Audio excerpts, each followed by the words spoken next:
గీతగా ముద్రణ చేసేసి ఇదే భగవద్గీత దీన్ని బిఆర్ నాయుడు గారు అవమానించేశారు, హిందువుల మనోభావాలు దెబ్బతీసేశారు అని చెప్పి రచ్చ మొదలుపెట్టారు. దాదాపుగా ఒక 4-5 రోజుల నుంచి చూస్తూనే ఉన్నాం.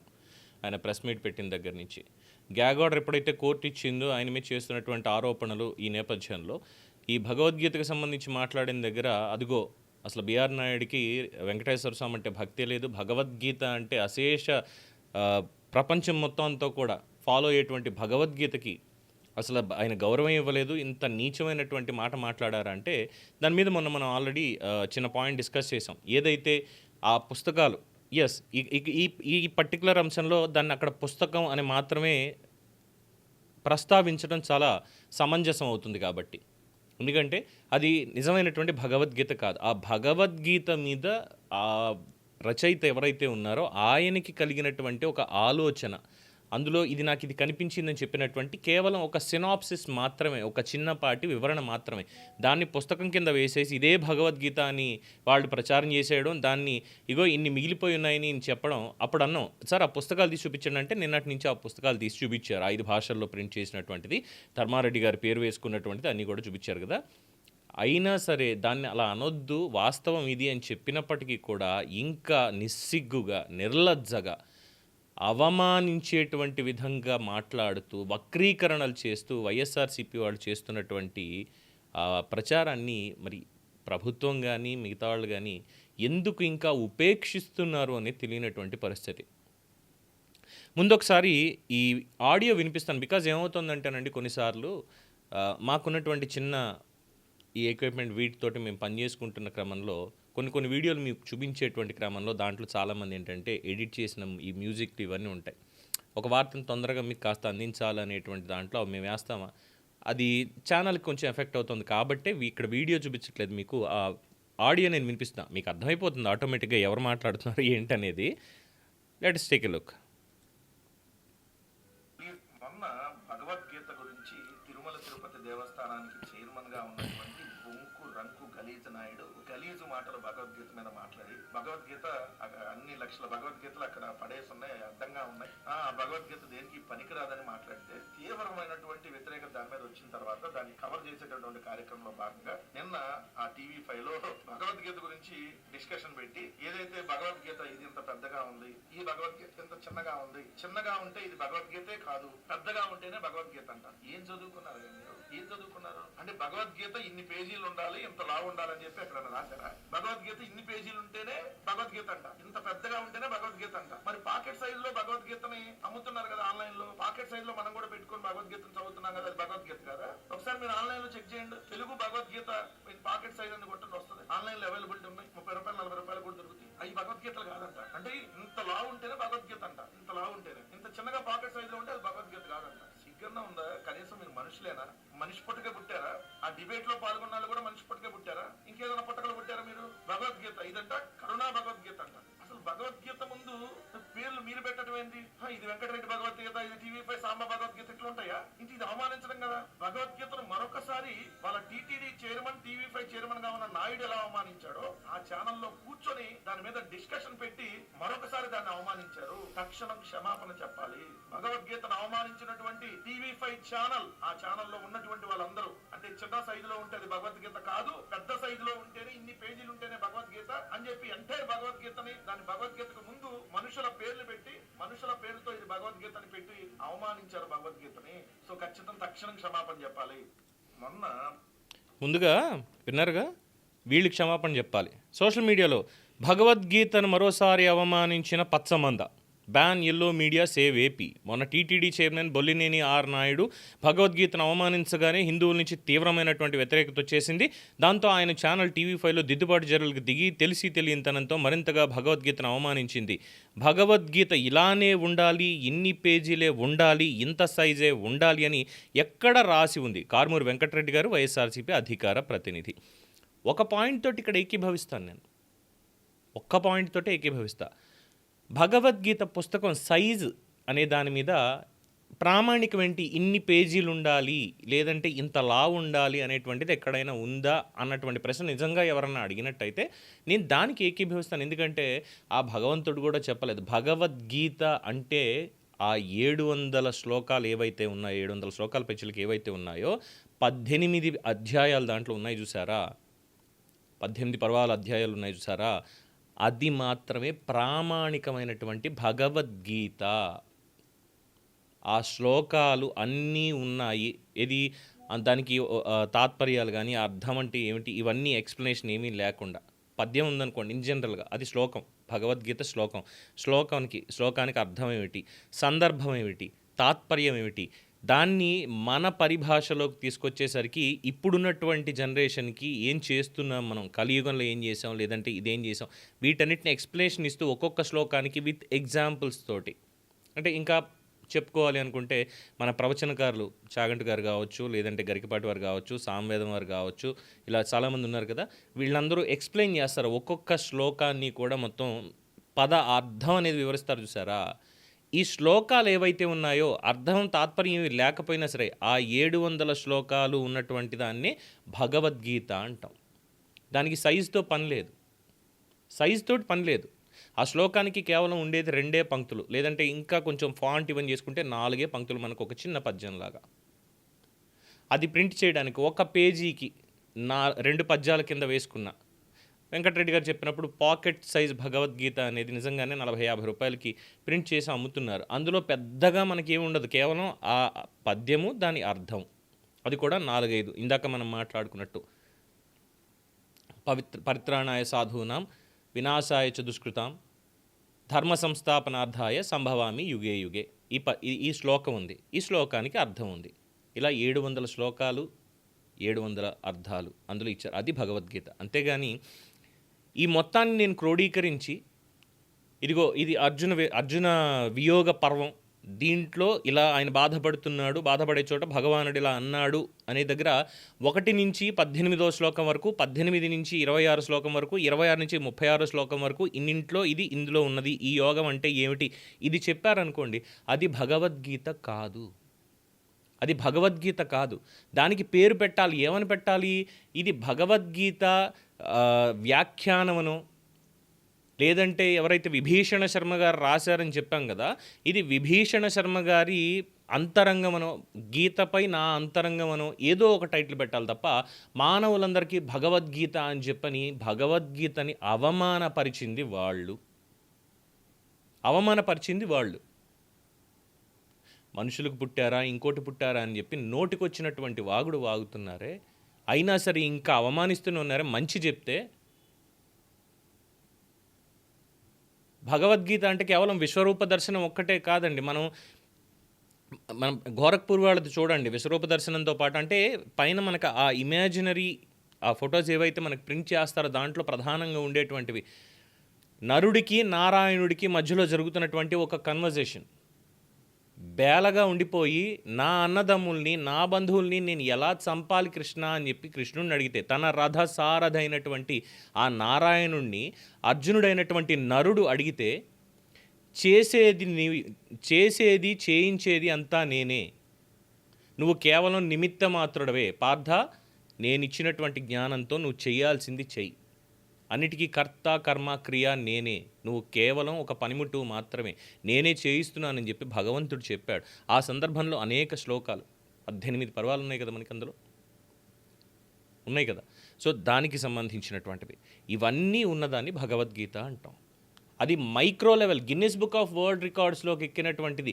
బొటనవేలి సైజులో ఉన్నటువంటి భగవద్గీత కూడా ఉంది.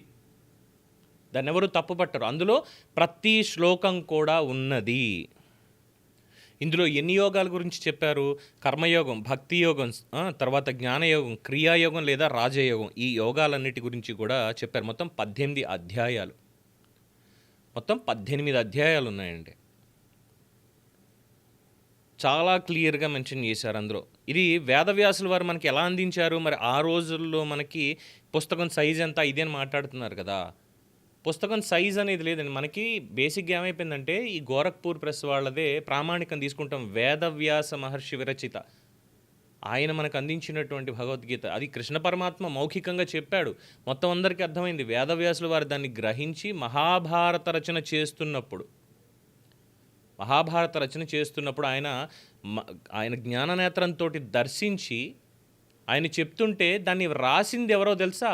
ఆ రాయసగాడు ఎవరో తెలుసా? ప్రతి కార్యక్రమానికి మనం ఏది తీసుకున్నా సరే ముందు ఆయనకి పూజ చేయకుండా, ఆయనకి అర్చన చేయకుండా మనం ఏది మొదలు పెట్టాం. ఆది గణపతి. ఆ గణపతి రాయసగాడుగా ఉంటే వేదవ్యాస మహర్షి చెప్తూ ఉంటే అవన్నీ మనకి గంటంతోటి తాళపత్రాల మీద. మరి దానికి సైజే ఉంటుంది అంటే ఇప్పుడు దానికి ఏమైనా మాట్లాడాలా? ఇంత పెద్ద సైజు ఉంటుంది ఇది అని చెప్పని. ఇది వాళ్ళకి తెలియకే అన్నారా? ఈ గోరఖ్పూర్ ప్రెస్ వాళ్ళది ఏంటంటే ఇన్ డీటెయిల్డ్గా మనకి కాశీ నుంచి వస్తుంది అనేటువంటి ఒక దాంతో ముందు నుంచి అనేక ఆధ్యాత్మిక గ్రంథాలకి ప్రామాణికంగా సంస్కృతం నుంచి మొత్తం అనువదించడం కానీ అన్నిటికీ గోరఖ్పూర్ ప్రెస్ వాళ్ళు మనకి ఒక ప్రామాణికం కాబట్టి దాన్ని ఉటంకించి ఉండొచ్చు. అదేం తప్పు కాదు, అదేం అవమానించడం కాదు. కానీ ఈ గీతా వ్యాఖ్యానం అనేటువంటి దాన్ని తీసుకొచ్చి ఇదే భగవద్గీత, దీన్ని అసలు యువత ఎవరన్నా చదువుతారా అసలు పుస్తకాలు అంటే, ఇలాంటి తప్పుడు నెరేషన్ ఇస్తున్నటువంటి వీళ్ళు కాదా ఇక్కడ చేసేది? వీళ్ళు కదా చేసేది. 700 శ్లోకాలు ఉన్నదాన్నే భగవద్గీత అంటాం.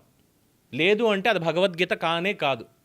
శ్లోక అర్థాలు లేకపోయినా పర్వాలేదు, శ్లోకం అందులో ఉందా అది మీరు ఏ సైజులో అయినా ప్రింట్ చేయండి, దాన్ని భగవద్గీతనే అంటాం. ఆ శ్లోకాన్ని భగవద్గీత పుస్తకం అనే అంటాం దాన్ని. అంతే తప్ప నేను దాని మీద వచ్చి ఇప్పుడు పవన్ కృష్ణమూర్తి అనేవాడు ఒక 10 పేజీల్లోనే మొత్తం అన్ని కూడా పెట్టేసి మొత్తం ఇగో ఇందులో ఉన్న యోగాలు 4 ఉన్నాయి, ఈ 4 యోగాలు ఏది పైన చెప్పుకున్నటువంటి కర్మ, భక్తి, జ్ఞాన లేదా రాజయోగం, క్రియాయోగం, ఈ 4 యోగాలు కలిపిందే భగవద్గీత. ఇది నేను పొద్దున్న నిద్ర లేచిన దగ్గర నుంచి రాత్రి పడుకునే వరకు మనిషి జీవిత విధానం ఎలా ఉండాలి ఏంటి అనేది భగవంతుడు అందులో చెప్పాడు. కాబట్టి ఇది తెలుసుకోవాల్సినటువంటి వాళ్ళు ఈ పుస్తకం, ఈ 10 పేజీల పుస్తకం చదివేస్తే సరిపోతుంది అన్నాను అనుకోండి, నా పళ్ళు రాలగొడతారు. అది భగవద్గీత ఎందుకు అవుతుంది? అది నా వ్యాఖ్యానం అవుతుంది. అలాగే విభీషణ్ శర్మ గారు రాసినటువంటిది ఆయన దర్శించినటువంటి ఆయన యొక్క వ్యాఖ్యానం మాత్రమే. అంతే తప్ప మానవులందరికీ ఇదే ఒరిజినల్ భగవద్గీత, అంత పెద్ద పుస్తకం లేదంటే ఇప్పుడు అంటున్నారు, వాళ్ళే అంటున్నారు కదా దాన్ని. సో చేసినటువంటి తప్పులన్నీ, ఆ దేవదేవుడి దగ్గర చేసినటువంటి తప్పులన్నీ కూడా ఎక్కడికక్కడ వాళ్ళ నెత్తి మీద పడుతూ ఉంటే కక్కలేక మింగలేక వాటిని సర్ది చెప్పుకోలేక రాజకీయంగా పార్టీకి ఎక్కడ పూర్తి స్థాయిలో సజీవ సమాధి పడిపోతుందో రాజకీయంగా అని చెప్పినటువంటి దాంట్లో తప్పు మీద తప్పు, తప్పు మీద తప్పు, తప్పు మీద తప్పు చేసుకుంటూ వెళ్తూ ఇదిగో ఇప్పుడు ఇంత స్థాయికి దిగజారిపోయారు. ఏ ఒక్కరినన్నా చెప్పమనండి, డాక్టర్ విభీషణ్ శర్మ గారు ఎంఏ పిహెచ్డి వారు రాసినటువంటిది భగవద్గీత అని ప్రామాణికంగా ఏ ఒక్కర పండితునైనా చెప్పమనండి అది భగవద్గీత అని చెప్పమనండి. అది ఎవ్వరూ చెప్పరు. ఎందుకంటే అది భగవద్గీత కాదు, అది వ్యాఖ్యానం మాత్రమే. అది దాంట్లో స్కామ్ జరిగింది లేదనేది విజిలెన్స్ వాళ్ళు తీసుకొస్తారు. ఇప్పుడు అది ఎక్కడ బయటపడుతుందో అనేటువంటి ఒత్తిడిలో ఇవన్నీ చేసుకుంటూ వస్తున్నారు వీళ్ళు. దాంట్లోకి మళ్ళీ వచ్చి భగవద్గీతని ఇంకా కించపరుస్తూ ద్రోహం చేస్తున్నారు వీళ్ళు. అర్థం తెలియకపోతే మాట్లాడకుండా ఉండడం చాలా ఉత్తమం. మేము దీన్ని ఖండిస్తున్నాము, ఖచ్చితంగా దీని మీద ఒక ఎంక్వైరీ కావాలని అడగడం చాలా మంచి పద్ధతి. ఇది కాకుండా ఇంకా ఉంది కదా మా ఇష్టం, మేము మాట్లాడతాం, మాకు తెలిసింది సోషల్ మీడియా బుల్డోజింగ్, ఇదే చేస్తాం మేము, మాకు ఈ మనోభావాలతోటి మాకు అసలు పని లేదు, ఎవరి మనోభావాలు దెబ్బతిన్నా ఏం చేసినా పని లేదు, మాకు మా రాజకీయం మాత్రమే అనుకునేటువంటి ఇలాంటి వాళ్ళకి ప్రజలే మళ్ళీ బుద్ధి చెప్పాలి. అంతకుమించి ఏమీ లేదు. సో సోషల్ మీడియాలో ఇంకా దాన్ని పట్టుకొని ఇంకేముంది, టీవీ5లో ఇది చెప్పేశారు, లేదంటే బిఆర్ నాయుడు గారు ఇది మాట్లాడేశారు, భగవద్గీతను అవమానించేశారు. వైఎస్ఆర్సీపీ వాళ్ళు చేసేటువంటి తప్పుడు ప్రచారం ఇది. మీకు కావాలంటే దీని మీద చర్చకి సిద్ధం. భగవద్గీత అంటే ఏమిటి, ఈ మానవులందరికీ భగవద్గీత అనే దానికి సింపుల్గా ఒకటే పాయింట్ అండి, అది ఆ దేవదేవుడు మనకు అందించినటువంటిది. దాన్ని మనం ఓన్ చేసుకొని మనకి నచ్చినట్టుగా దీంట్లో నాకు ఇది కనిపించింది భగవద్గీత మొత్తంలో, నేను దర్శించినటువంటిది ఇది అని చెప్పి మనం ఏదైతే రాస్తామో దాన్ని వ్యాఖ్యానం అని మాత్రమే అంటాం. కేవలం వ్యాఖ్యానం అని మాత్రమే అంటాం తప్ప ఇంకొకటి కానే కాదు. దీనికి పర్ఫెక్ట్ ఎగ్జాంపుల్ కూడా చెప్పాలి అని అంటే, నేను గతంలో ఒక ఆడియో బుక్ చేశానండి, దాని పేరు కూడా చెప్తాను. రామాయణ పరమార్థం అని చెప్పి గతంలో ఈ ఒక ఆడియో బుక్ నేను చేయడం జరిగింది. 'చదువు' అని ఒక అప్లికేషన్ ఉంది. మీకు కావాలంటే గూగుల్‌లో చెక్ చేస్తే దొరుకుతుంది. 'చదువు' అనే అప్లికేషన్‌లో డాక్టర్ ఇలాపావులూరి పాండురంగారావు గారని చెప్పి ఈ వాల్మీకి రామాయణానికి సంబంధించి దాని మీద ఒక వ్యాఖ్యానం రాశారు. రామాయణ పరమార్థం అంటే ఏంటని. అతి తక్కువ శ్లోకాలతోటి వాల్మీకి రామాయణ శ్లోకాలు కాకుండా కొన్ని తీసుకున్నట్టు 'సౌందర్య లహరి' నుంచి కావచ్చు, ఇంకో కొన్ని శ్లోకాలు తీసుకొని అసలు రామాయణ పరమార్థం ఏమిటి, అసలు రామాయణం అంటే ఏమిటి అనే దాని మీద ఒక వ్యాఖ్యానం రాశారు. అది ఈక్వలెంట్ టు రామాయణం. అంటే వాల్మీకి రామాయణం మొత్తం మనం ఒక చిన్న షార్ట్ స్టోరీలో చదివితే ఎలా ఉంటుందో దానికి ఇది వ్యాఖ్యానం. దీంట్లో ఉన్నది దాంట్లో ఉన్నది ఒకటే. కానీ దాంట్లో ఏంటి, వాల్మీకి రామాయణంలో ఉన్నటువంటి సర్గలు, ప్రతి సర్గలో ప్రతి ఆ ట్రావెల్లో ఉన్నటువంటి ప్రతి ఘట్టాన్ని వివరిస్తూ సంపూర్ణంగా ఉంది. దాన్ని వాల్మీకి రామాయణం అంటాం. అది కూడా మళ్ళీ మనకి గోరఖ్పూర్ ప్రెస్ వాళ్ళు ప్రింట్ చేసినటువంటిదే. శ్రీ వాల్మీకి మహర్షి విరచిత శ్రీమద్ రామాయణ మహాగ్రంథం అని ఉంటుంది. ఇప్పుడు ఇలాపావులూరి పాండురంగారావు గారు రాసింది, అది కూడా ఎవరు చెప్పారు, కంచి పరమాచార్య చంద్రశేఖరేంద్ర సరస్వతి స్వామి వారు, నడిచే దైవం అని చెప్పి అంటాం అయింది. సో ఆయన ఒకానొక విద్వత్సభలో మాట్లాడుతూ ఈయనకి ఇచ్చినటువంటి టాస్క్ అది. అయ్యా, రామాయణానికి కాస్త చిన్న వ్యాఖ్యానం రాయండి, మీరు అసలు ఏమిటి రామాయణం, దీని పరమార్థం ఏమిటి చెప్పండి అని చెప్పి ఇస్తే ఆయన రాసినటువంటిది అది ఇంత చేస్తే 76 పేజీలు ఎంత ఉంటుంది అంతే. ఇప్పుడు ఇది పాండురంగారావు గారు రాసేసారు రామాయణం మొత్తం అంటే ఊరుకుంటామా? లేదుగా. ఇది కూడా అదే. ఇక్కడ విభీషణ్ శర్మ గారు రాసినటువంటిది అది కంప్లీట్ మన భగవద్గీత కాదు. దాని మీద ఆయనకున్నటువంటి ఒక వ్యాఖ్యానం మాత్రమే. సో ఇది కాస్త బుర్ర బుద్ధి జ్ఞానం అనేటువంటిది పెంచుకుని దేని మీద చర్చ జరపాలి, దేని మీద జరపకూడదు, దేని మీద విమర్శించాలి, దేని మీద విమర్శించకూడదు అనేటువంటి జ్ఞానం ఉండాలి కాస్త. ఇది ప్రతి ఒక్కళ్ళకి ఉండాలి, ఒకళ్ళని కాదు, ఇది అందరికీ ఉండాలి. సో ఏదైనా పెట్టేటప్పుడు కాస్త ఎవరి మనోభావాలు దెబ్బతింటాయి దీనివల్ల అనేది కాస్త ఆలోచించుకొని ఆ వ్యాఖ్యానం చేయడం అనేది ఉత్తమం. సో వైసీపీ వాళ్ళకి ఎలా అయిపోయిందంటే, ఏముందిలే వీళ్ళు మాట్లాడడం తప్పితే వీళ్ళు ఏం చేయరు, ఎందుకంటే రాజ్యాంగం కల్పించినటువంటి హక్కులు ఇవన్నీ ఉన్నాయి, మనకంటూ బలం ఉంది, దాని మీద వెళ్ళిపోతే ఇంక వాళ్ళకి ఆ ఓట్లు ఇవి కావాలి కాబట్టి కిక్కురు మనకుండా కుక్కల్లా పడుంటారు అనేటువంటి ఒక ఆలోచనే తప్ప ఇంకొకటి కానే కాదు. అందువల్లే ఎవరైనా సరే ఇష్టం వచ్చినట్టు ఇలాంటి తప్పుడు వ్యాఖ్యానాలు చేస్తున్నారు, కేవలం రాజకీయ పరంగా మాత్రమే. ఒక్కసారి మనస్సాక్షిని ప్రశ్నించుకుంటే అప్పుడు వాళ్ళకి లోపల అర్థమవుతుంది, నేనేం మాట్లాడుతున్నాను, తప్పు చేస్తున్నాను కదా, ఏంటి ఇలా మాట్లాడడం ఏంటి, తప్పు జరిగిందంటే దాన్ని ఇదిగో ఇక్కడ తప్పు జరిగిందని ఖండించాలి, కానీ నేనేంటి ఇలా చేస్తున్నాను, ఎందుకు దీన్ని సపోర్ట్ చేస్తున్నాను ఆ తప్పుని. అలా ఉంది పరిస్థితి. దీనికి కూడా మనకి రామాయణంలోను మహాభారతంలోనూ చెప్పారండి నీతి ఏంటి అనేది. చెడు వైపు ఉన్నటువంటి వాళ్ళందరూ చివరికి ఏమవుతారు, మంచి వైపు ఉన్నటువంటి వాళ్ళందరూ ఏమవుతారు అనేటువంటి దానికి అక్కడే ఉంది సమాధానం. అంతకుమించి కొత్తగా నేను చెప్పగలిగింది ఏమీ లేదు.